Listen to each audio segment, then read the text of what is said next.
Claro. El problema que tenemos, egoicamente, volvemos al ego, es la comparación con los demás. Cuando tú te comparas con los demás ya has perdido. Porque vale, hoy ganas en comparación con fulanito, pero vendrá menganito mañana que te va a ganar. Claro.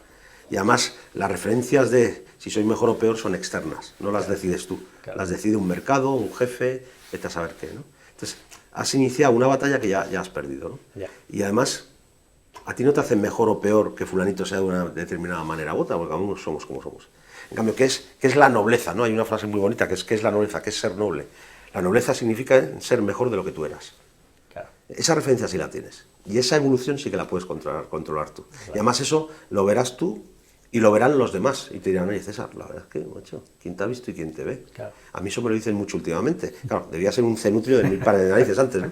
Pero quién te ha visto y quién te ve cuando es en plan positivo, sí. Y dices, coño, si es que eso es lo único que puedo controlar. Es decir, mi reto es ser mejor de lo que yo era. Lo que pasa es que el mundo nos mete en la competitividad, con lo cual es que es todo lo contrario. ¿Sabes lo que dicen los místicos? Dicen, sí. hay que estar en el mundo, pero no pertenecer al mundo. Ajá, claro. Entonces, ¿cómo estar en el mundo sin pertenecer al mundo? Claro. ¿Cómo ir en el coche, pero sin que el coche te gobierne? Ya. ¿Sabes? Entonces, al final hay que pagar facturas.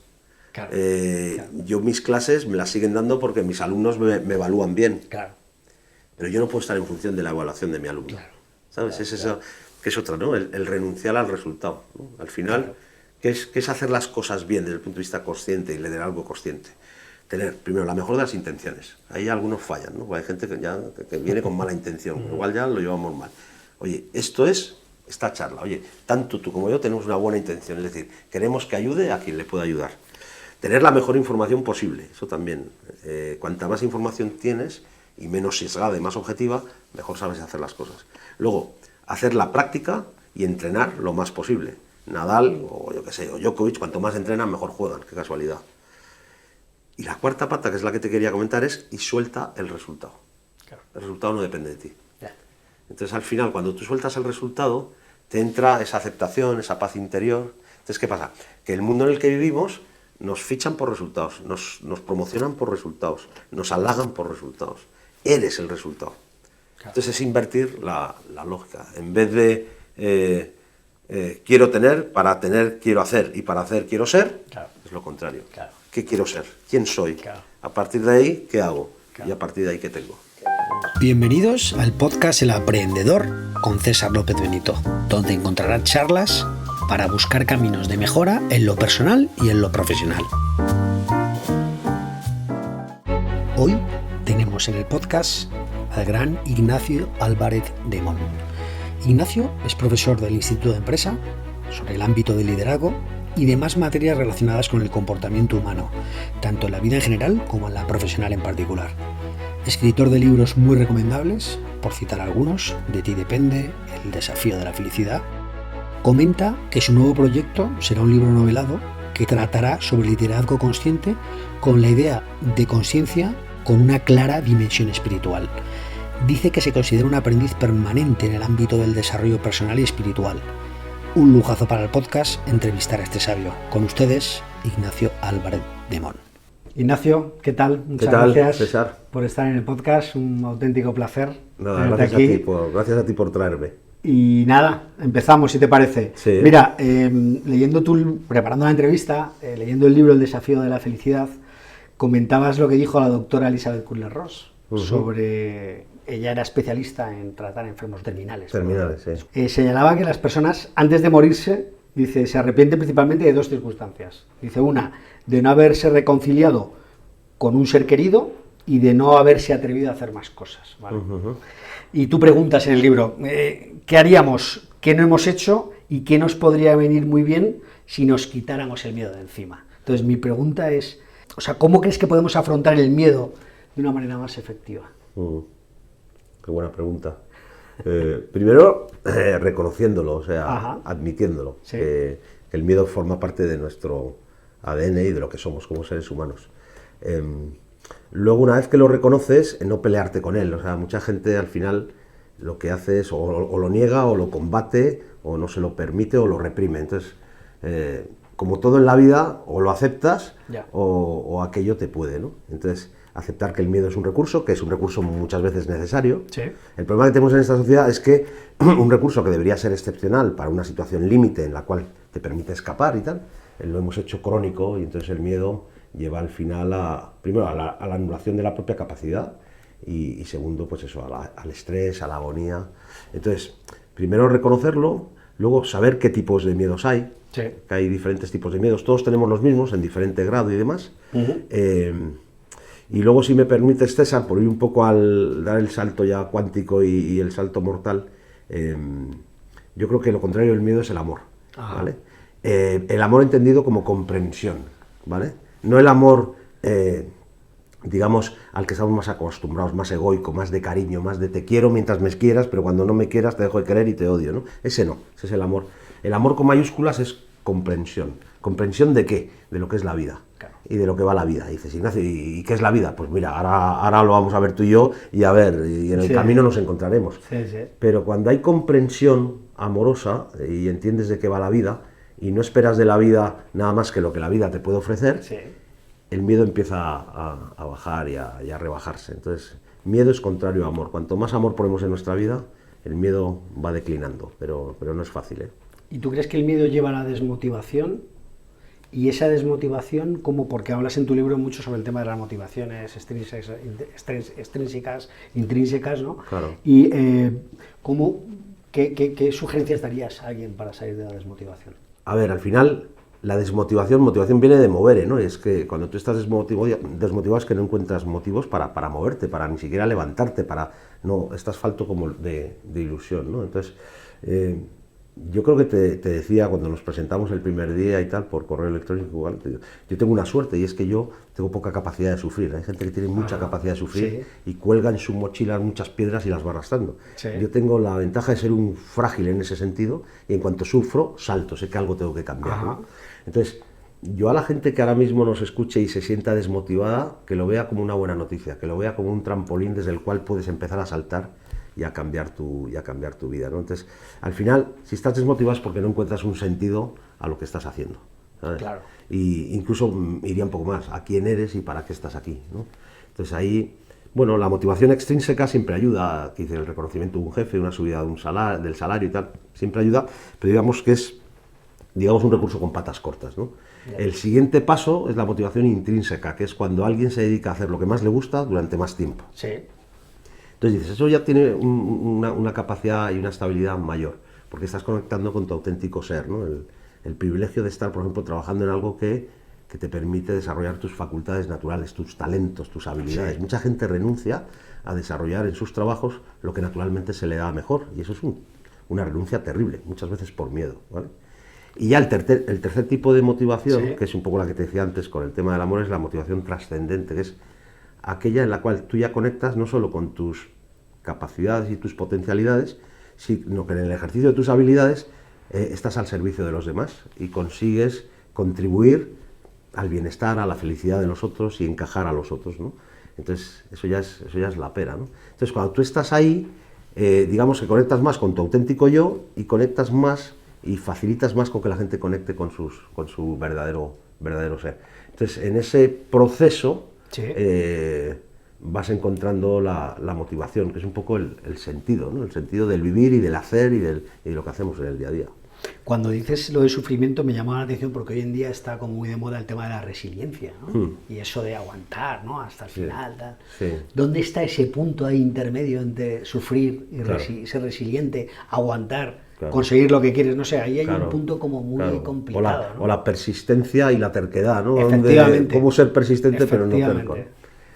A ver, el sufrimiento, mira, yo como sabes soy profesor y a mí siempre me ha gustado un poco retar a mis alumnos y desafiarles, pero con sentido, ¿no? Digo, oye, esto es un reto que os mando, o un desafío, pero con sentido, ¿no? Y siempre les digo, sufrir es una decisión mental. Claro. O sea, si sufres es porque hay algo que no has entendido. Porque al final lo que te hace sufrir no es lo que te pasa, sino la interpretación que tú haces de lo que te pasa. Y dices, ¿y eso cómo es posible? ¿Cómo me lo puedes demostrar eso? Porque ante un mismo acontecimiento dos personas no reaccionan igual. Luego el acontecimiento en sí pierde potencia. Lo que gana potencia es la interpretación de ese acontecimiento. Sí. Entonces, en el momento en que la gente se da cuenta de eso, Primero, hay una carga de responsabilidad tremenda, porque si sigo sufriendo, veo que yo tengo mucho que ver con ese sufrimiento, pero luego hay una carga de esperanza y de motivación, en el sentido de decir, o sea, que yo puedo manejar esta situación de tal manera que el resultado sea no sufrir tanto, ¿sabes? Entonces, ¿el sufrimiento qué es? Es una oportunidad de aprendizaje. Y cuando lo empiezas a ver así, llega un momento donde ese sufrimiento tiene un sentido positivo y proactivo, y al final cambias primero por dentro, y luego cuando cambias por dentro empiezas a cambiar por y para darse cuenta de eso no hace falta sufrir un poco. Sí. Claro.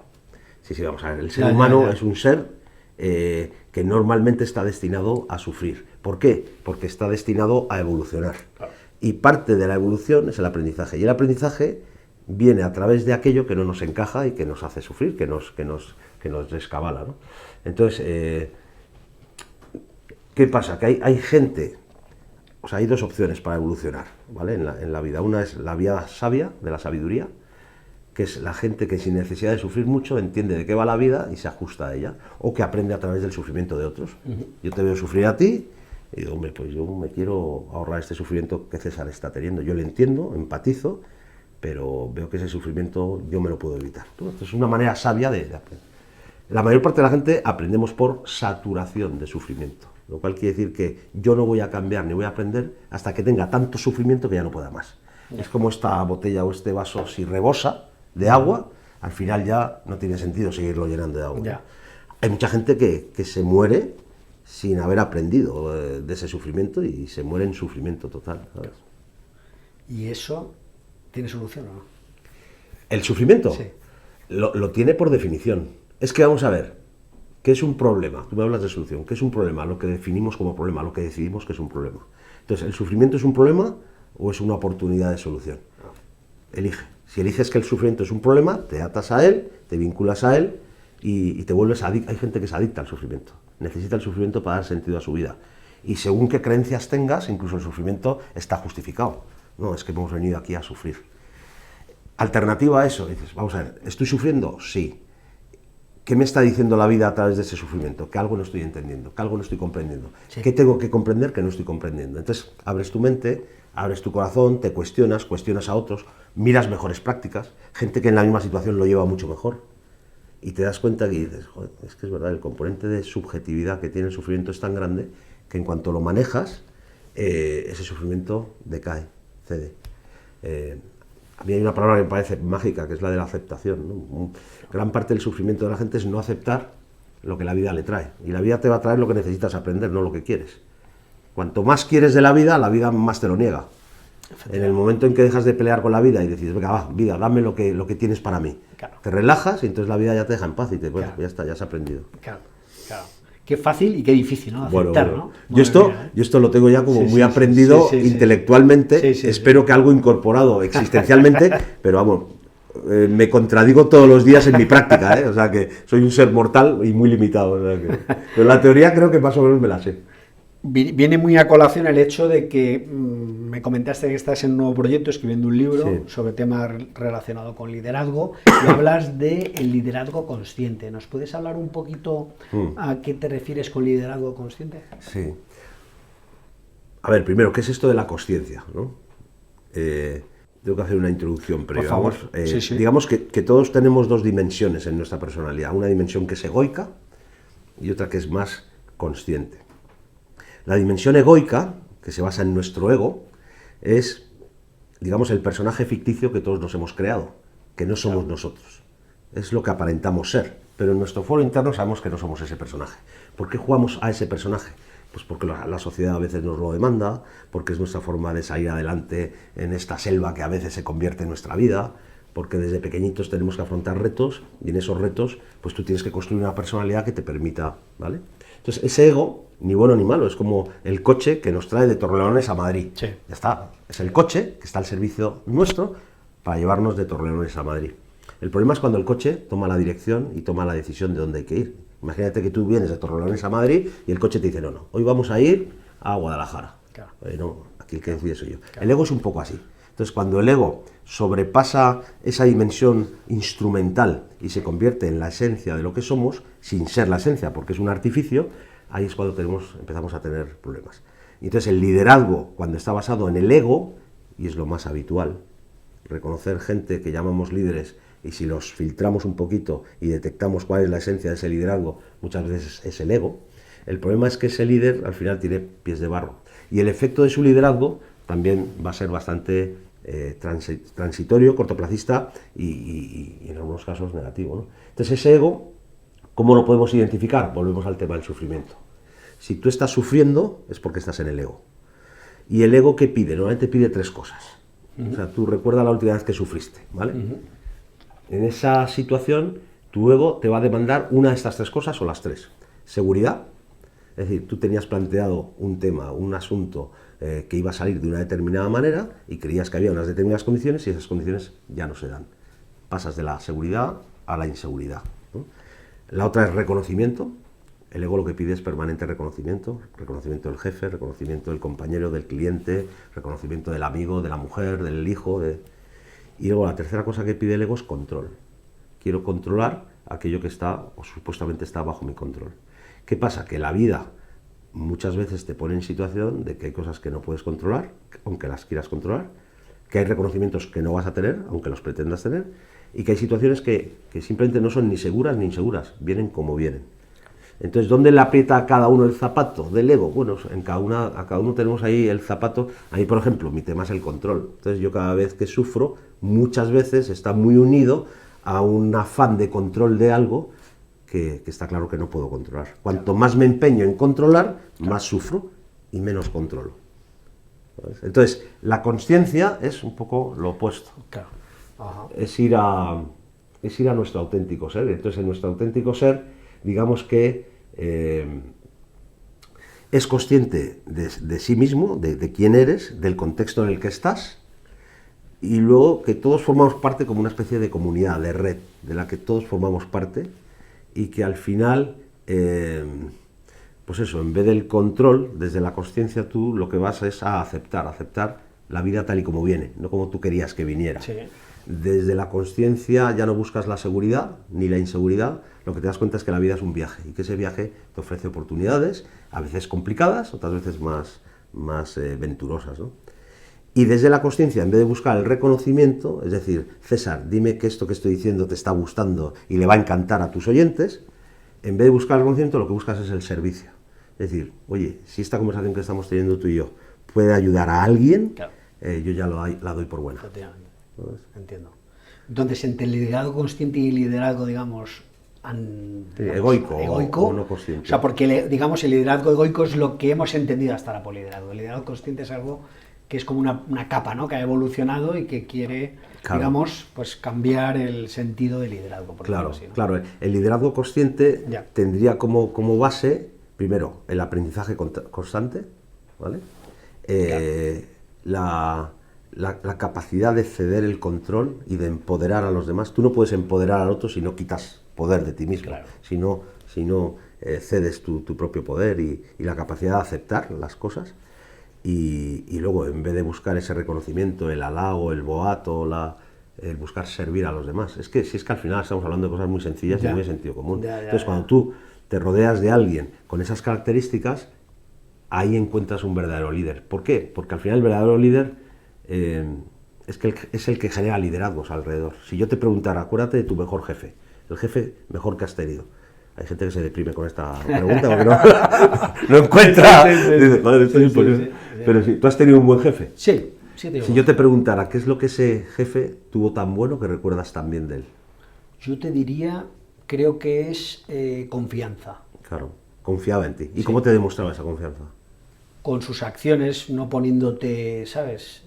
No poniéndote trabas, dándote oportunidades, apoyándote cuando era más difícil. Eso es. Y al final era alguien que se mostraba a tu servicio y que la consecuencia de su actuación contigo, de manera sutil muchas veces, de forma cotidiana, lo que te hace es crecer como... Bueno, pues eso es un liderazgo consciente. Sí, totalmente. Vale. Claro, porque te iba a preguntar qué dimensiones tiene ese liderazgo consciente que me acabas de contar, que, o sea, el desarrollo personal y el liderazgo consciente van unidos de la mano. Absolutamente. Completamente. Claro. Es que el liderazgo empieza por uno mismo. Vale. Entonces, si tú no te permites desarrollarte a ti mismo, si no creces en ese camino que hemos hablado, que es la vida y demás, ¿cómo vas a ser un camino de crecimiento para otros? Es imposible. O sea, el drama de algunas organizaciones es que ves en posiciones de alta dirección y de mucho poder a gente que no ha experimentado ese desarrollo personal. Entonces es gente que anda con sus egos batallando y peleando. Entonces, claro, cuando tú batallas con tu ego, lo que generas es otros egos a tu alrededor, ¿no? Claro. Entonces, todo liderazgo pasa por uno mismo. Entonces, pues eso, la introspección, el conocimiento de uno mismo, saber cuáles son tus limitaciones, cuáles son tus aprendizajes pendientes, claro. La humildad. O sea, parte del liderazgo consciente es la humildad. ¿La humildad qué es? Es inteligencia. Es saber que tú no lo puedes todo. Si es que no sabemos nada. ¿Pero qué sabemos? Si cuanto más sabes de algo, más te das cuenta que no sabes nada. Claro. ¿Sabes? Es el autoconocimiento, por lo que dices, y entiendo que otra palabra importante que no ha salido, que va incluida, es la meditación, ¿no? Entiendo, ¿no? Bueno, la meditación es un camino. A ver, ahí cada uno tiene que encontrar sus caminos, ¿sabes? Claro. La meditación es un camino que cuando lo encuentras, y yo lo he encontrado y a mí me suele funcionar, ¿vale? No siempre igual, ni de igual manera, pero la meditación al final es una manera de acallar la mente, el raciocinio, el para qué, el por qué, la permanente cuestionamiento de las cosas, los objetivos, los resultados, la tensión del día a día. La mente está muy habituada, y algunas más que otras, hay seres más mentales que otros, a cuestionárselo todo, a buscar una razón para todo, a justificar todo y a encontrar, pues eso, vinculaciones entre lo que nos pasa y lo que hacemos, ¿no? Y muy orientado a eso, al resultado que quieres, que apeteces. Entonces, la meditación, cuando ya la practicas de una manera más o menos adecuada y cotidiana, lo que te ayuda es a callar la mente. ¿Por vías de qué? Hay gente que se centra en la respiración, otros usan mantras, lo que sea, ¿no? Entonces, cuando tú acallas tu mente, tú te das cuenta que tú no eres tu mente. Que tú no eres tu mente, que tú no eres ese pensamiento que estás teniendo. No te identificas. Claro. Entonces te desidentificas, claro, de tu mente. Lo cual es muy bruto, decir, porque claro, es como desidentificarte de lo que tú creías que eras. Claro. ¿Vale? Claro. Entonces en el momento en que te desidentificas de esa mente, que es demandante, que es exigente, que es quejosa... Ese es el ego, ¿no? También. Ese es el ego, claro. Entonces en el momento en que te desidentificas de eso, dices, entonces, ¿con qué te identificas? Te identificas con algo que no sabes muy bien qué es, que ya no eres tú, pero eres tú, conectado con muchas cosas más, pero la consecuencia de todo eso es que te entra una paz interior impresionante. Entonces hay un triángulo muy bonito que yo también cuento en mis clases a mis alumnos, que es el triángulo virtuoso-vicioso, ¿no? Según cómo lo manejemos. El primer vértice del triángulo es la comprensión. ¿La comprensión de qué? Lo que hablábamos antes, de lo que es la vida. Cuando tú comprendes lo que es la vida, no lo que tú quieres que la vida sea, lo que la vida es de verdad. Y esto lo puedes aplicar a cualquier situación. A una riña con un empleado, a un problema en un consejo de administración, a una bronca con tu mujer, a una pelea con un amigo. Entonces, cuando tú comprendes de qué va la vida y te das cuenta que te acercas más a entender lo que la vida es, sí, a consecuencia de eso inmediata es que te entra mayor paz interior. Es decir, dejas de pelear, y dejas de pelear con el único que peleamos, que es con nosotros mismos. Claro. Por tanto, dejas de pelear con los demás. Y cuando te entra mayor paz interior, inmediatamente sube tu energía. O sea, somos como pilas, como baterías. Claro. El universo entero es energía, esta mesa es energía, tu pensamiento es energía, somos energía. Entonces, mayor comprensión, mayor paz interior, mayor energía, mayor comprensión. Entonces, triángulo virtuoso. Triángulo vicioso. No comprendo algo, peleo contra ese algo al final es la vida que me estás diciendo, César, ¿no te enteras? Pues venga, ¿no quieres lentejas? 2 raciones más. Claro. Eso te lleva al conflicto interior, el conflicto interior te baja la energía, comprendes. Entonces, ese camino virtuoso o vicioso, lo que es impresionante es saber que lo podemos manejar, que está a nuestro alcance, ¿sabes? Claro. Y elevando aún más ya la conversación, quería preguntarte para ti qué es la espiritualidad. Pues mira, para mí la espiritualidad, y te lo digo desde mi experiencia, ¿vale? Con toda la modestia y humildad del mundo, es entender que somos algo más de lo que aparentamos ser. Ajá. Es decir, que no somos un cuerpo, sí, en transición por una vida con una serie de objetivos y resultados que obtener, sometidos o utilizando X recursos mentales desde los 5 sentidos, con un cuerpo que da para lo que da, que cuando deja de funcionar, yo creo que somos algo más que eso. Entonces, básicamente, espero estar a la altura de la pregunta, yo lo que creo es que somos almas con una experiencia transitoria corporal. Entonces, cuando tú ya te ves como un alma y no como un cuerpo, la vida cobra otro sentido, cobra Entonces, cosas que desde el punto de vista mental, físico y emocional no tienen sentido, desde el punto de vista espiritual lo cobran perfectamente. Te pongo un ejemplo y sabréis del caso, ¿no? Hace como 2 o 3 años en Madrid, en el Retiro, cayó una rama de un árbol y mató a un niño de 4 o 5 años. Y ahí estaban los padres. ¿Qué sentido tiene eso desde la racionalidad, desde la corporalidad, desde la emocionalidad, desde la mente? Es un sinsentido.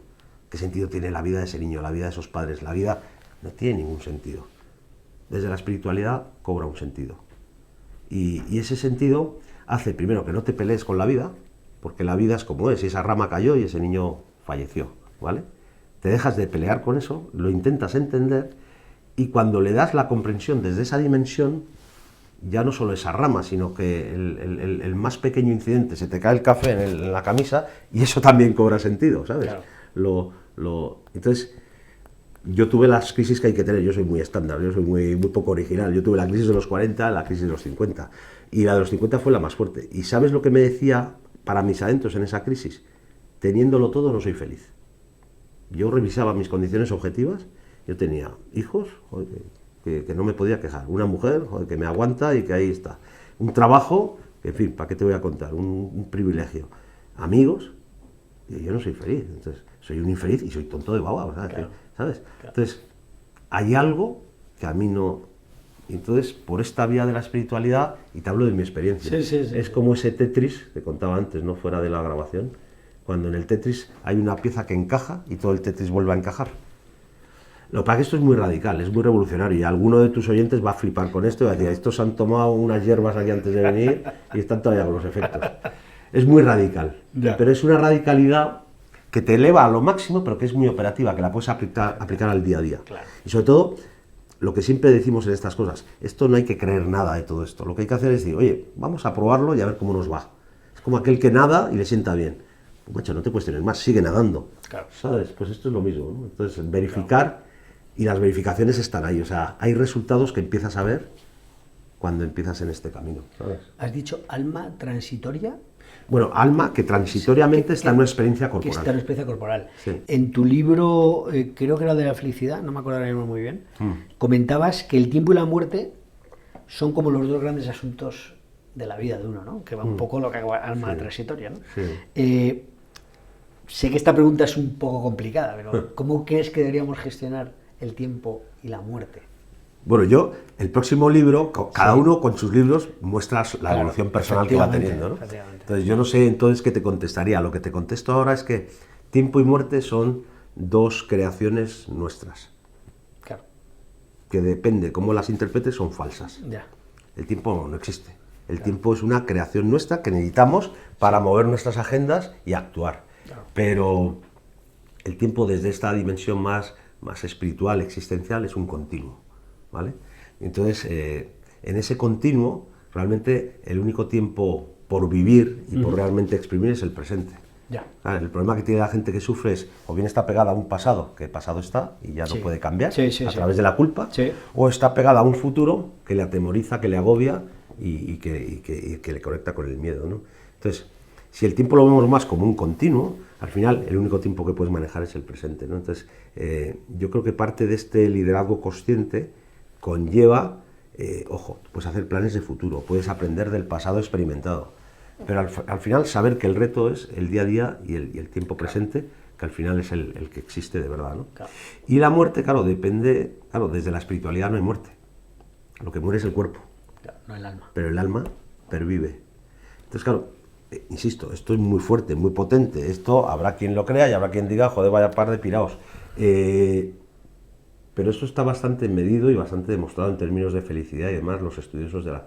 Cuando tú tienes una visión trascendente de la vida, es decir, la vida va más allá de lo que aparentemente es la vida, la gente que está en ese ámbito suele ser más feliz y suele ver más sentido a la vida, ¿sabes? Entonces, bueno, ahora mismo hay estudios y hay investigaciones que la gente escéptica no les van a valer, ¿sabes? Pero bueno, hay relatos sobre experiencias cercanas a la muerte, médicos, científicos, neurólogos, que se han caído del caballo y que ante determinadas evidencias dicen, joder, es que esto ya no es una creencia, sino que empieza a ser una evidencia, es decir, gente que vuelve del otro lado y que te cuenta experiencias. El famoso túnel, ¿no? El famoso túnel y tal. Claro, pero es gente, fíjate, ya no cuenta solo la experiencia en el otro lado y en las otras dimensiones, sino que te cuenta mientras supuestamente estaba ya muerto ese cuerpo, te cuenta y te relata con toda certidumbre lo que pasaba en el quirófano mientras ese cuerpo estaba ahí, y el vestido que llevaba la enfermera de turno y las conversaciones que tenía con el médico. O sea, te dices, vamos a ver, si ese cuerpo está muerto y clínicamente está muerto, ¿cómo esa persona ha podido ser consciente de todo eso? Entonces, hay algo más que el cerebro, porque ese cerebro clínicamente estaba muerto, ¿vale? Entonces, claro, ahí es cuando entramos en el mundo de la consciencia y entras en un mundo de conexión espiritual que está muy conectado con lo corporal, ¿sabes? Entonces, hoy en día, si alguien de los que nos están escuchando le inquieta saber sobre esto, lo que sí puedo decir es que hay mucho escrito y mucho por leer y mucho por investigar, y que luego cada uno se quede con lo que quiera. Claro. ¿Sabes? Ignacio, ¿a ti qué te motiva? ¿O quién te motiva? No hablo tanto desde el punto de vista personal, sino desde el punto de vista profesional. ¿Qué es lo que te dices, oye, esta persona está empezando un camino y me parece interesantísimo? Sí. Por ejemplo. Pues es que te podría poner ejemplo. Yo tengo muy mala memoria, pero vamos, yo todas las mañanas me conecto en YouTube a alguien que, además hay veces como, yo no sé si es el, ¿cómo se llama este? El mecanismo. El algoritmo, ¿no? El algoritmo, o la consciencia, o vete a saber qué, pero es verdad que te suelen traer lo que te viene bien en ese momento, ¿no? Claro. Entonces, no sé, yo te citaría a muchos autores y muchas personas y tal. El otro día, antes, hablamos, por ejemplo, de Gonzalo Rodríguez Fraile, ¿no? Para mí fue un referente porque fue esa pieza en el Tetris que a mí me encajó, ¿no?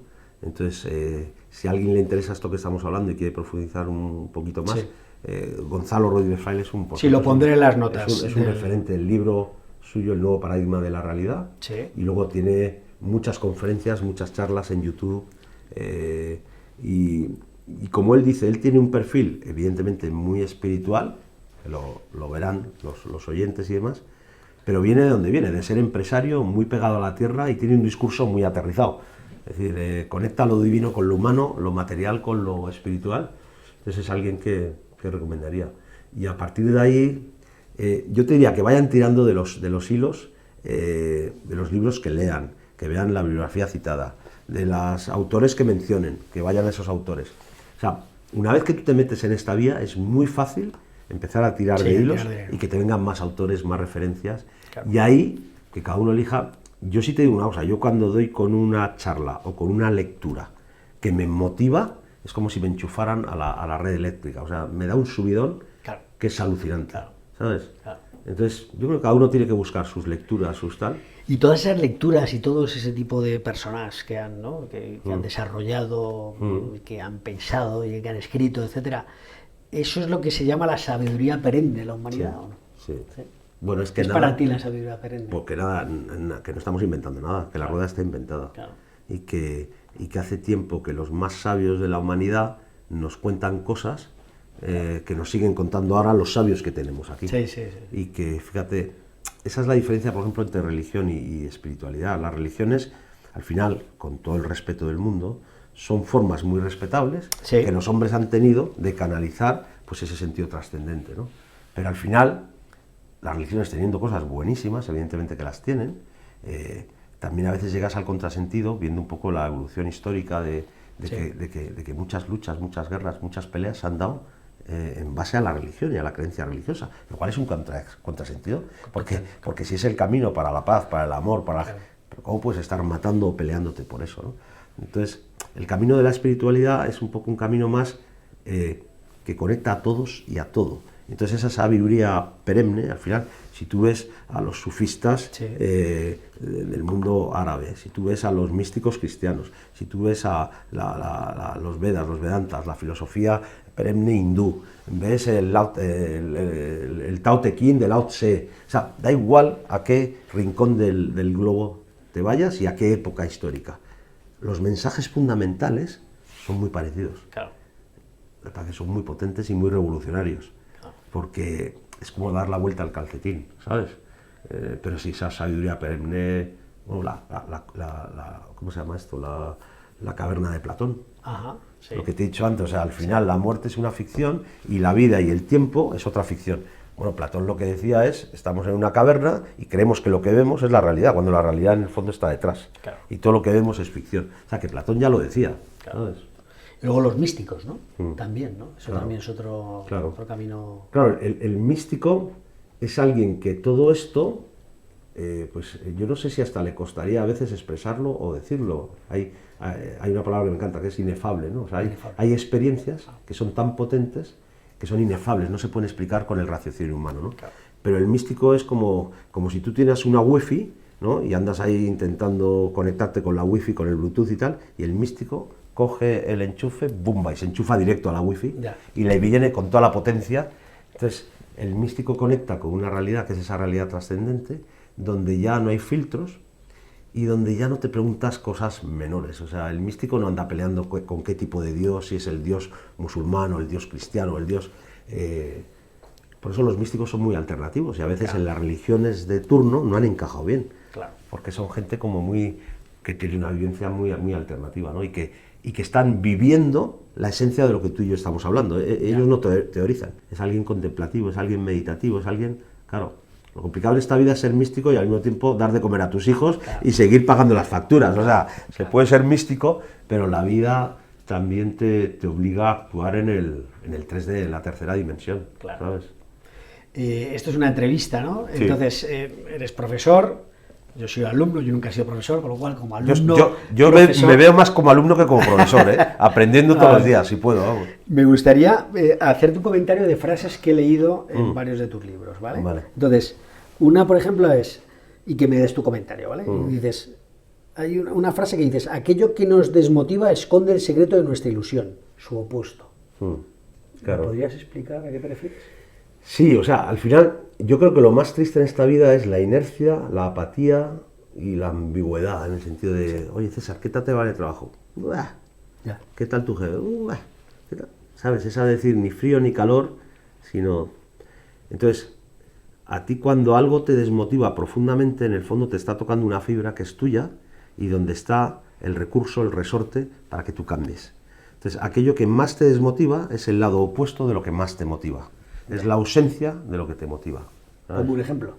Pues mira, cuando yo estaba más desmotivado en mi vida, me sentía el ser más inútil, incompetente de la Tierra, a pesar de que extrínsecamente yo era el ser, vamos, tenía un sueldo maravilloso, estaba trabajando en la City, en Londres, en Barclays, y era un trabajo que teóricamente desde el punto de vista extrínseco tenía todos los predicamentos para hacerme sentir bien. Un sueldo bien pagado, una posición reconocida en la City de Londres, Barclays, una institución...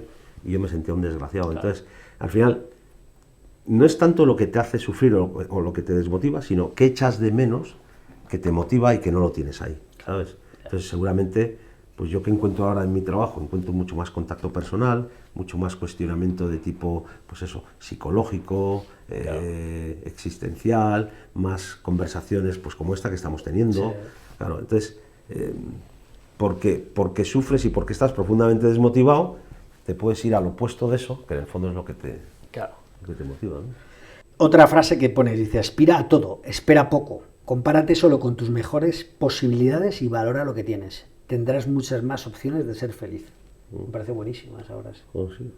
¿Y es mía o es de... Es tuya. Aspira a todo, bueno. Espera poco, compárate solo con tus mejores posibilidades y valora lo que tienes. Sí. Qué difícil eso de compárate solo con tus mejores posibilidades, ¿eh? Eso es la pena, porque eso es lo que, y ojalá que los oyentes les interese y sobre todo se animen a... Es que cuando lo pones en práctica es magia. Claro. El problema que tenemos, egoicamente, volvemos al ego, es la comparación con los demás. Cuando tú te comparas con los demás ya has perdido. Porque vale, hoy ganas en comparación con fulanito, pero vendrá menganito mañana que te va a ganar. Claro. Y además, las referencias de si soy mejor o peor son externas, no las decides tú. Claro. Las decide un mercado, un jefe, vete a saber qué, ¿no? Entonces, has iniciado una batalla que ya has perdido, ¿no? Y además, a ti no te hacen mejor o peor que fulanito sea de una determinada manera u otra, porque cada uno somos como somos. En cambio, ¿qué es la nobleza? ¿No? Hay una frase muy bonita que es ¿qué es la nobleza? ¿Qué es ser noble? La nobleza significa ser mejor de lo que tú eras. Claro. Esa referencia sí la tienes. Y esa evolución sí que la puedes controlar tú. Claro. Y además eso lo verás tú y lo verán los demás. Y te dirán, oye César, la verdad es que, macho, ¿quién te ha visto y quién te ve? Claro. A mí eso me lo dicen mucho últimamente. Claro, debía ser un cenutrio de 1000 pares de narices antes, ¿no? Pero quién te ha visto y quién te ve, cuando es en plan positivo, y dices, coño, si es que eso es lo único que puedo controlar. Es decir, mi reto es ser mejor de lo que yo era. Lo que pasa es que el mundo nos mete en la competitividad, con lo cual es que es todo lo contrario. ¿Sabes lo que dicen los místicos? Dicen, sí, hay que estar en el mundo, pero no pertenecer al mundo. ajá, claro. Entonces, ¿cómo estar en el mundo sin pertenecer al mundo? Claro. ¿Cómo ir en el coche, pero sin que el coche te gobierne? Ya. ¿Sabes? Entonces, al final hay que pagar facturas. Claro, claro. Yo mis clases me las siguen dando porque mis alumnos me evalúan bien. Claro. Pero yo no puedo estar en función de la evaluación de mi alumno. Claro. ¿Sabes? Es eso, que es otra, ¿no? El renunciar al resultado, ¿no? Al final, claro. ¿Qué es hacer las cosas bien desde el punto de vista consciente y liderazgo consciente? Tener, primero, la mejor de las intenciones. Ahí algunos fallan, ¿no? Hay gente que viene con mala intención, igual ya lo llevamos mal. Oye, esto es esta charla. Oye, tanto tú como yo tenemos una buena intención, es decir, queremos que ayude a quien le pueda ayudar. Tener la mejor información posible, eso también. Cuanta más información tienes y menos sesgada y más objetiva, mejor sabes hacer las cosas. Luego, hacer la práctica y entrenar lo más posible. Nadal, o yo qué sé, o Djokovic, cuanto más entrenan, mejor juegan, qué casualidad. Y la cuarta pata, que es la que te quería comentar, es y suelta el resultado. Claro. El resultado no depende de ti. Yeah. Entonces, al final, cuando tú sueltas el resultado, te entra esa aceptación, esa paz interior. Entonces, ¿qué pasa? Que el mundo en el que vivimos nos fichan por resultados, nos promocionan por resultados, nos halagan por resultados. Eres el resultado.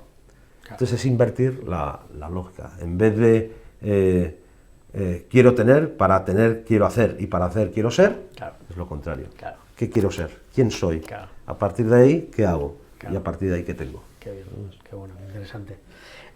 Comentas también la calidad de nuestras relaciones depende de la calidad de nuestras conversaciones. Para mí el liderazgo es la... Y esto, fíjate, hay una dinámica que yo hago en clase que suele ser muy potente y muy fructífera, no por mí, sino porque la dinámica en sí. Yo les digo a mis alumnos, vais a tener una conversación de 10 minutos que va a ser la pera.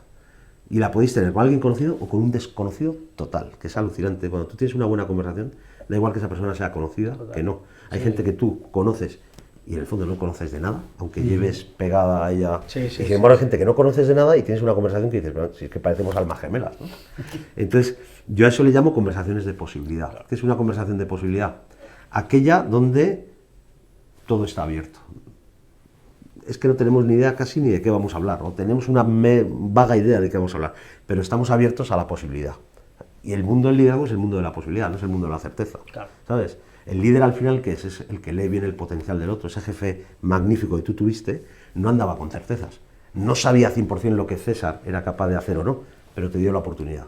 Te abrió un campo de juego. Y a partir de ahí, tú descubriste de que eras capaz y él también. Ese es el mundo de la posibilidad. Y eso muchas veces son conversaciones que hay que tener, conversaciones que no hay que tener. Hay gente que habla más de la cuenta, ahí nos tenemos que, ¿sabes? Entonces sí, yo creo que una relación rica lleva una experiencia rica también. Sí. Otra frase dice, las creencias forman parte de nosotros. Reafirmar las que nos potencian es tan importante como superar las que nos limitan. Y entonces dices sobre la identidad, el quién soy yo. ¿Cómo se responde a esa pregunta? ¿A quién soy yo? Sí. Qué bueno. Bueno, primero las creencias. Ortega y Gasset, que yo siempre cuando hay que echar el resto cito a Ortega y Gasset y a ver quién me contradice. Dice, las ideas se tienen, en las creencias se está. Es decir, claro. Las ideas tú las tienes, las puedes compartir, las puedes contrarrestar, las puedes cuestionar, no hay problema, son ideas.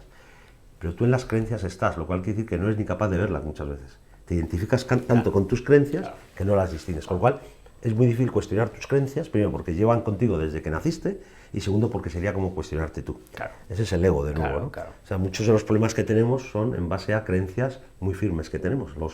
La gente que sufre es gente psicorrígida normalmente. Y la psicorrigidez significa, estas son mis creencias y no las cambio por nada. Ya, pero ¿cómo te va con ellas? No, pues no me va mal. Joder, pues tu cara dice otra cosa, ¿sabes? Entonces, las creencias, aquellas que te potencian, fenomenal, sigue con ellas. Sí. Pero si ves que no hay resultados y que en algunos aspectos no estás consiguiendo lo que quieres, mira a ver si tiene que ver algo con las creencias, ¿sabes? Ya. Desde el ego, esa respuesta es una respuesta limitada, muy basada en la materialidad y en las circunstancias, y que al final te puede atenazar. Es decir, yo soy un profesor, a mí me define mi profesión. Yo soy un padre, a mí me define ser padre de unos hijos. Yo soy un marido, me define la relación con mi mujer. Yo soy un amigo. Es decir, al final, si nos definimos en función de cosas que, de una forma u otra, tienen cierto grado de transitoriedad, de vulnerabilidad, de variabilidad, nuestra identidad está sometida a vaivenes que no controlamos. Es decir, si tú como padre haces lo que debes hacer y tu hijo te deja de hablar, a lo mejor es algo que tienes que asumir. Pero siempre y cuando te definas como algo más que un padre. Yo soy algo más que un padre, ¿no? Y siempre y cuando entiendas que tu hijo no es tu hijo, sino que, como decía Khalil Gibran, nuestros hijos no son nuestros hijos, son los hijos de la vida. Entonces, a lo mejor mi hijo ha decidido un camino que no coincide con el mío. Bueno, pues aceptémoslo, y si eso le lleva a él a no hablarme, pues lo tendré que aceptar. Ojalá que vuelva y que nos volvamos. Entonces, el problema que tenemos con la identidad es que cuando la definimos en función de cosas que son demasiado materiales, transitorias y demás, somos muy vulnerables, ¿vale? Entonces volvemos a lo del alma. ¿Quién soy yo? ¿Qué soy yo? Yo cada vez más me veo como un alma, como un ser espiritual, que está formado de la misma materia que el tipo que ha creado todo esto, le podemos llamar Dios, universo, consciencia, fuente. Entonces, yo creo que tú, yo, cualquiera de los que estamos aquí, en ese somos lo mismo. O sea, tenemos esa esencia divina, y lo que vivir consiste en irte quitando esas capas de ego que nos sobran y ir conectando cada vez más con esa esencia. Y en eso te das cuenta que al final todos somos iguales. Lo que pasa es que con un nivel de consciencia diferente. Es decir, hay personas con mayor nivel de consciencia y con menor nivel de consciencia. A un niño de 5 años no le animas a que cruce la calle de Serrano solo. ¿Por qué? Porque no está preparado para cruzarla, ¿no? Pues al final la gente a la que llamamos mala, la gente a la que culpabilizamos, la gente a la que odiamos, en el fondo desde esta dimensión dejas de juzgar, dejas de odiar, dejas de criticar y empiezas a entender. Y lo que entiendes es que hay diferentes niveles de consciencia. Igual que a lo mejor yo no me puedo comparar con Teresa de Calcuta o con Gandhi, ¿vale? Soy un ignorante al lado de ellos, pero tampoco me machaco, ¿no? Pues tampoco me puedo comparar, a lo mejor, fíjate, y lo digo ya en plan muy bruto, con el asesino, con el terrorista, con el violador. Quiero decir, son niveles de consciencia diferentes, pero al final somos como gotas en un mar. Como gotas somos todas iguales y no somos más que una gota, pero formamos parte de un mar que es la pera. Me estás poniendo una cara que estás flipando. No, te iba a decir el mar de la eternidad, dicen, ¿no? Lo de la gota, ¿no? Me venía a la cabeza. Claro, al final es el mar de consciencia. La consciencia es ese mar, donde todos formamos parte de todo, que es lo más elevado posible, pero no dejas de ser una gota. No te creas más que eso. Sí, ¿sabes? Claro. Otra frase es: las experiencias cumbre son esos grandes momentos en los que una persona decide asumir la responsabilidad de lo que le pasa en la vida. De ellas siempre se sale reforzado. ¿Qué es una experiencia cumbre? Bueno, pues en línea de lo que estamos hablando, conectar con lo que de verdad eres, con tu esencia, con tu potencia, con tu facultad natural. ¿Y esa experiencia cumbre puede ser un día saliendo del trabajo o puede ser un día en un problema personal de nivel altísimo, ¿no? Total. Claro.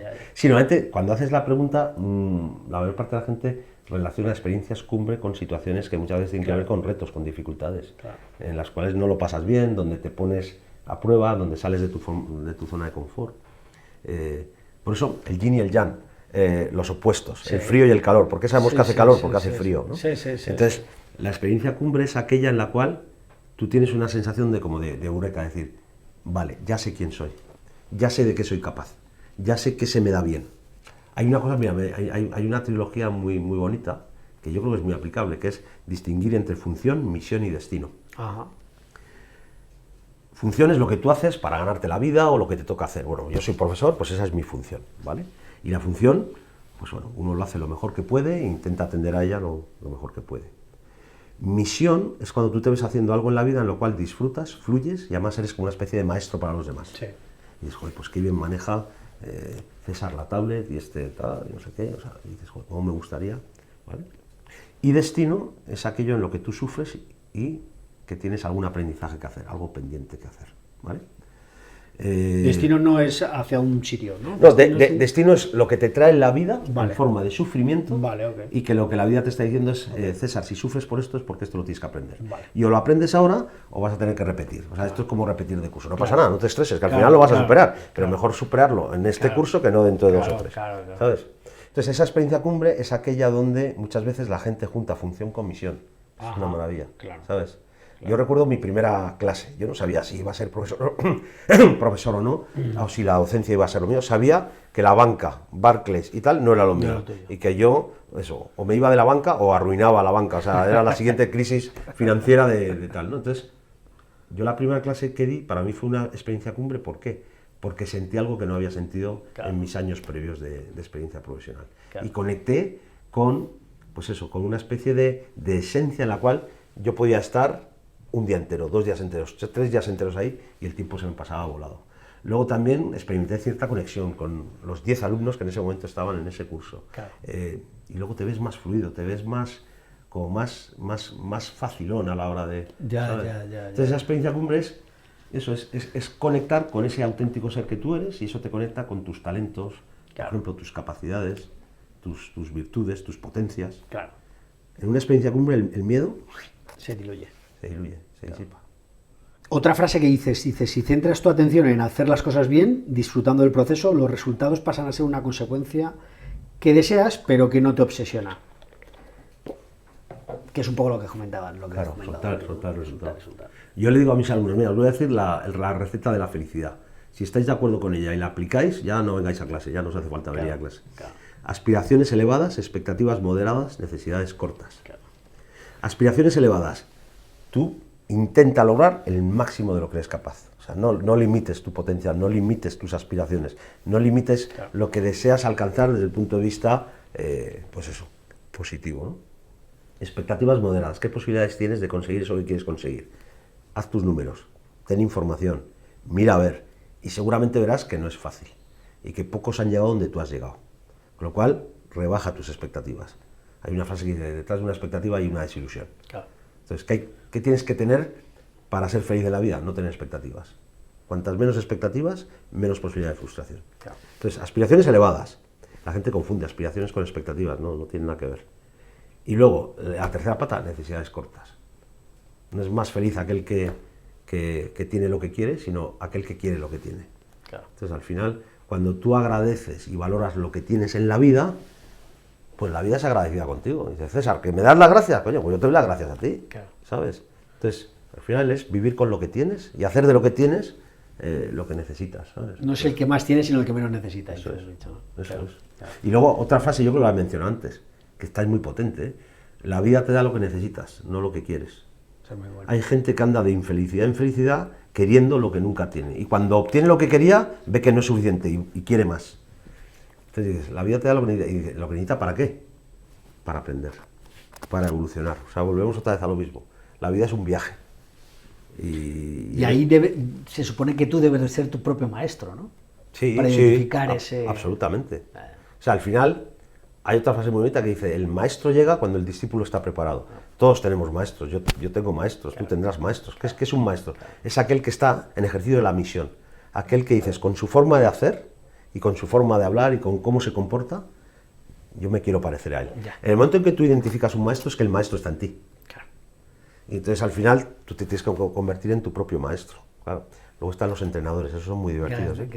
Los entrenadores son aquellos que te hacen sufrir, a los que les tienes que dar las gracias. Sí. ¿Sabes? Yo no te voy a decir que eres mi mejor entrenadora, pero te lo puedes imaginar. Un entrenador es alguien que te hace sufrir. Tú piensas en alguien, en la última persona que te ha hecho sufrir, que te ha incomodado, que la has querido. Esa persona es un entrenador. ¿Qué te está entrenando? Unas capacidades que no tienes todavía desarrolladas. Que muchas veces son paciencia, serenidad, generosidad. Entonces, cuando ves, el maestro es una cosa, el entrenador es otra, pero entrenadores tenemos muchos, ¿eh? ¿Y el entrenador es el coach o no? No. ¿Tú te refieres? O sea, el coach sería otro concepto. El entrenador es, tú llegas tarde al trabajo, tienes prisa y de repente hay un tío que se te cruza en plena calle, se le cala el coche y se baja y contra... Bueno, lo quieres matar. Bueno, eso es un entrenador. A ese tío que quieres matar y que encima te mira con cara borde y que dice, ¿qué? Pues yo más. Ese es un entrenador. Entonces, ese te está enseñando algo. ¿Qué me está enseñando ese tío en ese momento? Que yo ando con, pues eso, paciencia, serenidad, aceptación. Oye, igual puedes coger el móvil y llamar y decir, oye, llego tarde media hora. ¿Qué pasa? El problema es cuando tienes muchos entrenadores de ese tipo, es que todavía no has aprendido. Entonces va a haber muchos coches que se te crucen. Hay gente que va en el coche atacada. El coche es un baremo, es una escuela. Entonces, cuando tú en el coche vas atacado, eso no lo provoca el coche. Ahí hay unas circunstancias que son tu entrenamiento, pero el resorte está dentro, o sea, lo que hay que trabajar está dentro. Entonces, ese cliente exigente, insatisfecho que nos desarbola, claro. o sea, cada uno tenemos nuestros entrenadores. Verlos como entrenadores y no como gente a la que quieres degollar, ayuda mucho, porque al final te muestran el camino de superación. Claro. La última frase que te quería comentar es, dices, ni dónde, ni cuándo, ni qué, ni cómo, ni quién, ni por qué. ¿Para qué? Esa es la gran pregunta que nos ayuda a encontrar el sentido de lo que hacemos. El para qué es la pera, es que es el sentido, es el propósito, ¿no? Ahora está muy de moda el propósito, y eso es fundamental. Que ahí viene el liderazgo consciente, entiendo. Claro, si mucha gente se preguntara con profundidad y con una mente inocente, como la de un niño, ¿para qué? ¿Para qué estoy haciendo? Es que mucha gente dejaría de hacer lo que hace o lo haría de otra manera. Lo que pasa es que el para qué es una pregunta muy retadora, porque a mucha gente le enfrenta al desierto mental, a la no agarradera, ¿sabes? Es que yo no me he preguntado, si yo no me he preguntado en 10 años por qué hago lo que hago y para qué hago lo que hago, y lo sigo haciendo, y ahora me hago esa pregunta, ¿qué sentido tiene todo lo que he hecho hasta ahora? ¿Sabes? Entonces, la gente el cambio, cuando le viene así de sopetón, no lo asimila bien. Entonces, el para qué es el sentido de lo que hacemos, de cada cosa que hacemos en nuestro día a día. Y si esa pregunta no tiene una respuesta satisfactoria, dentro hay un come-come y hay un resquemor, que es el conflicto interior del que hablábamos antes. Un poco lo de la comprensión, hablábamos comprensión, paz y energía, ¿no? En esa comprensión, ese para qué tiene una respuesta satisfactoria, plena y que te deja bien, ¿sabes? Claro. Yéndonos a algo un poquito más mundano, te quería preguntar, si tuvieras 2 horas a la semana para trabajar, ¿qué harías? ¿En qué te concentrarías? ¿Solo 2 horas? Solo 2 horas. Para aprender, para leer, para escuchar, para experimentar. O sea, lo prioritario sería aprender. Para mí sí. Sí. Para mí sí. Y aprender desde todos los puntos de vista, ¿eh? Ya te digo, leyendo, escuchando, experimentando. Yo ahora a mí me encanta experimentar. Oye, ¿te apuntas? Digo, sí, de entrada. Luego ya veremos. Sí, porque yo creo que la experiencia es fundamental en todo esto. O sea, todo esto, yo entiendo que habrá oyentes que digan, joder, algunos fliparán, otros dirán, qué teórico, otros. De verdad que todo esto yo animo a la gente que le vea un mínimo sentido a todo esto que hemos hablado, a que lo practique, a que lo ponga en práctica un día y que vea el resultado, ¿sabes? Entonces sí, aprender, abrir la antena, yo creo que somos aprendices eternos. Ignacio, tú eres un experto en el mundo del coaching, ¿no? Bueno. Controlas, eres coach, ¿no? Algún insensato se pone en mis manos, pero vamos. Ahora la inteligencia artificial está pues en todos los lados, ¿no? Sí. Quería saber un poco si utilizas alguna herramienta, si utilizas algo de inteligencia artificial relacionado con el mundo del coaching o algo de eso. Yo es que soy datapuerca en ese sentido, o sea, no te valgo de... No. No, pero a ver, no estoy orgulloso de, ¿sabes? Yo, por ejemplo, estoy casado con una mujer que es todo lo contrario. Ajá. Ella domina la inteligencia artificial, se entusiasma con el... Claro. O sea, yo la inteligencia artificial, fíjate, lo que le digo a mis alumnos, yo la respeto, creo que es un recurso, creo que está ahí, o sea, pelear contra eso, negarlo, es de tontos.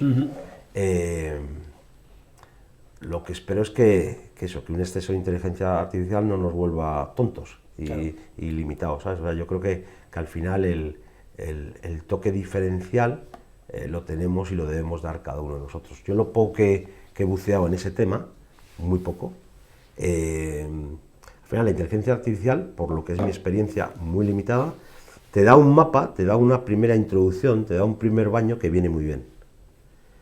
Cuando tú eres experto de verdad en algo, esa inteligencia artificial, la aproximación que tiene es limitada. O sea, si haces de esa aproximación limitada el documento final, claro, yo creo que cometes un error, ¿vale?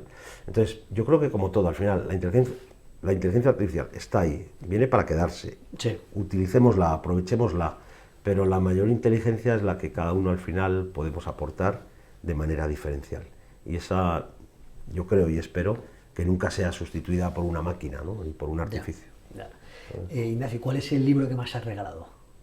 ¿Qué más he regalado? No sé, es que yo soy un poco rata, yo soy un poco... Pero a mí uno que me... Mira, te voy a contar uno que para mí fue un antes y un después. Sí. Y por eso lo cito, ¿vale? Bueno, te voy a decir 2. Por supuesto. Te voy a decir 2. 3, lo que tú quieras.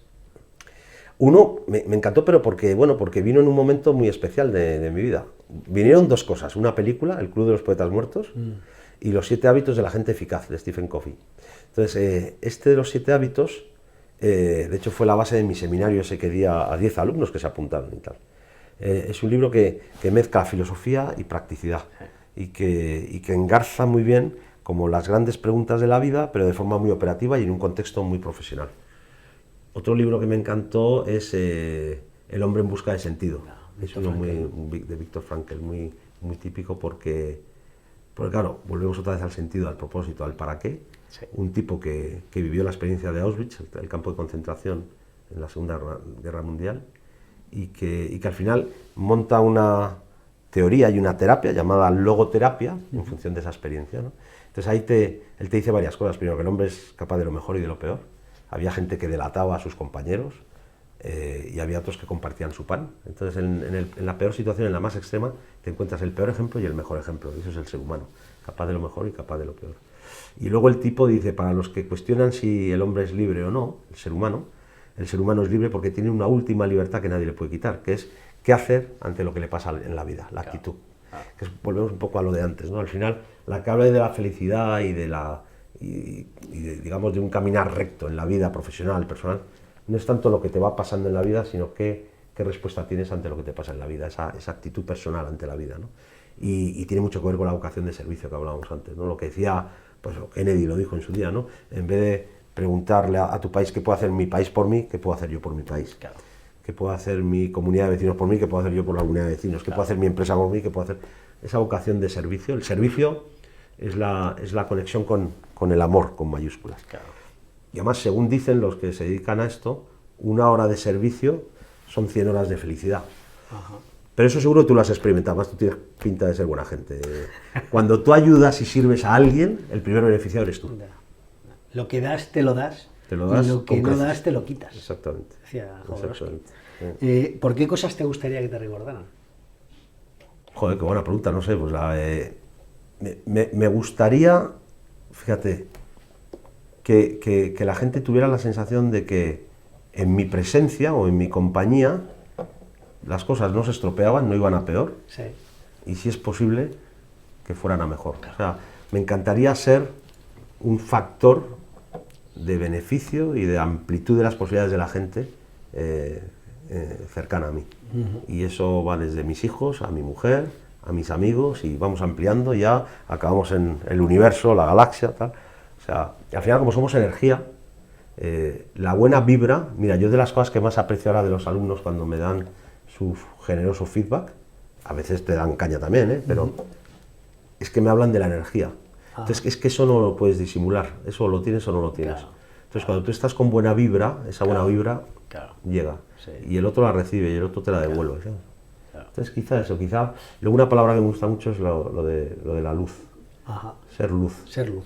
Al final, la oscuridad no existe. Claro. La oscuridad es la ausencia de luz.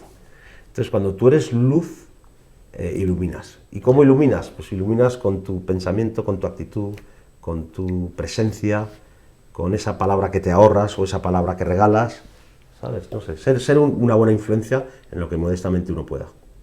Hay una pregunta que suelo hacer siempre al finalizar el podcast, ¿no? Que es a los entrevistados preguntarles siempre a quién les gustaría encontrarse en este podcast ser entrevistado. ¿Me dirías a alguien? ¿A quién te gustaría ver en este podcast que se le entrevistara? Joder, es que te voy a decir lo típico de siempre. Para mí el gran maestro es Jesús, vamos. Ajá.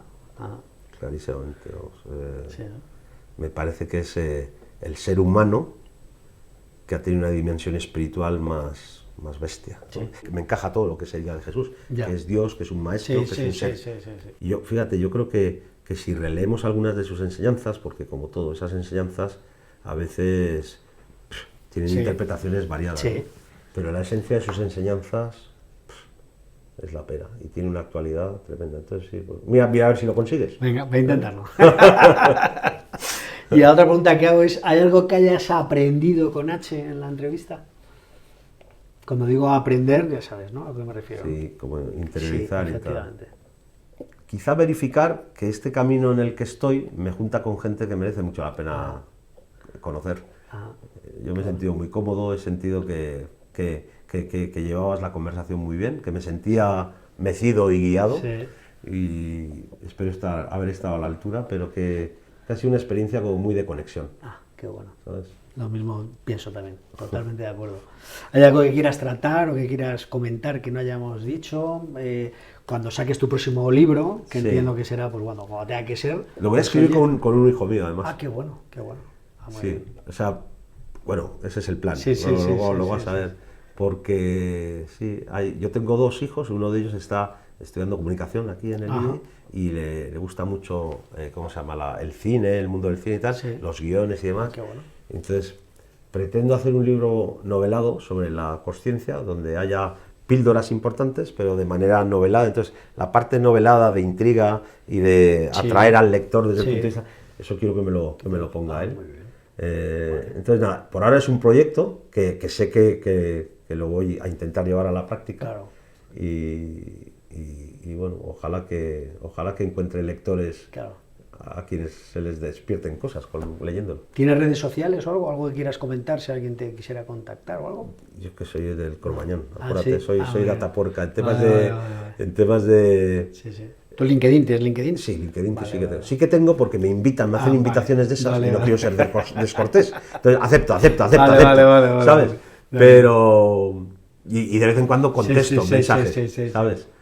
Yo me imagino que si la gente busca... me encontrará, ¿sabes? Claro. Pero no soy muy activo, ¿no? Soy muy activo, quizás sea un reto pendiente, no lo sé. Claro. Pero bueno, supongo que el que me quiera buscar me encontrará, ¿no? Me encontrará, entiendo que sí. Muy bien, Ignacio, pues muchísimas gracias por tu tiempo, por tu sabiduría y por todo lo que nos has contado, que ha sido mucho y muy interesante. Gracias a ti y espero no cargarme tu chat, ¿no? Muchas gracias, ha sido un placer, de verdad. Gracias. ¿Quiénes somos?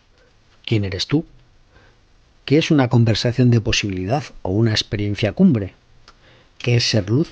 ¿Cómo puedes iluminar? Por el contrario, ¿qué es el miedo? ¿Y cómo hay que gestionarlo? ¿Por qué es malo compararnos con los demás? ¿Cómo deberíamos gestionar el tiempo y la muerte? ¿Se puede tratar de ser místico y a la vez pagar facturas? En resumen, hoy hemos tratado de dar respuestas a muchas cuestiones relevantes de mucho peso, como las que acabo de mencionar. Este episodio creo que merece la pena escucharse no solo una, sino varias veces, por todas las claves y las referencias que nos ha dado hoy Ignacio Álvarez de Mon. En un episodio más del podcast El Aprendedor. Como sabes, aquí podrás encontrar charlas para buscar caminos de mejora donde aprender más sobre el arte de vivir y de trabajar. Encuentros con personalidades únicas y extraordinarias que nos enseñan nuevas vías de perfeccionamiento y de aprendizaje, tanto en el ámbito personal como profesional, para llegar a ser la mejor versión de nosotros mismos. Dicen que lo importante en esta vida no es tener buenas cartas, sino saber jugarlas y hacerlo de manera diferente. Súmate a la conversación. Para más información, suscríbete en elaprendedor.com. Espero que te haya gustado el episodio de hoy. Si quieres ayudar a que el podcast siga creciendo, recuerda que puedes suscribirte en elaprendedor.com. También puedes recomendarlo en tu entorno, en las plataformas de podcast o en redes sociales. Si quieres contactar con el podcast, no dudes en comunicarte conmigo en hola@elaprendedor.com o en las redes sociales del podcast. Muchas gracias por estar por aquí y nos vemos muy pronto.